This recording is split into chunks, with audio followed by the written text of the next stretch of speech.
The wrong man was brought to court for sentencing in a high-profile murder case in Australia after a mix-up with a man with the same name. Peter Brown, 57, convicted of murdering Simone Fraser, was due to appear in the Supreme Court of Victoria in Melbourne, but another Peter Brown was initially brought before the judge, Justice John Champion, who was not impressed. The correct Peter Brown was eventually produced after a delay and sentenced to 30 years in prison.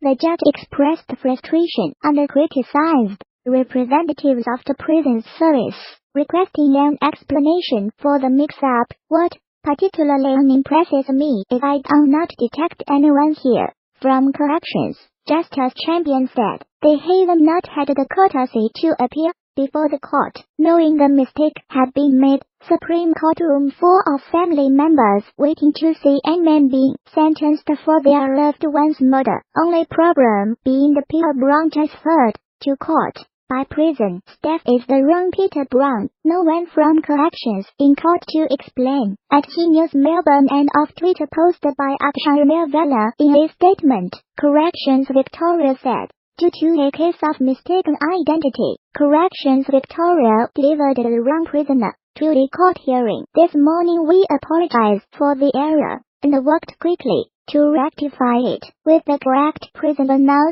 at court. Under the matter proceeding, Brown had pleaded guilty to murdering Miss Fraser, 57, with weapons including a brick and a golf club, in March this year, after an argument over money, and then dumping her body. The Supreme Court heard that Miss Fraser had lent Brown money while they were in a relationship, only to discover he had sent the cash to a woman in the Philippines he had met online. Justice Champion ruled he must serve a minimum of 24 years of the 30-year sentence before being considered for the law for the callous and brutal crime. Prosecutor Christy Churchill reflected on the case by saying, "How a man to be sentenced in the Supreme Court for murder is not brought to court is beyond me. It is unclear what the other Peter Brown is being held in custody for."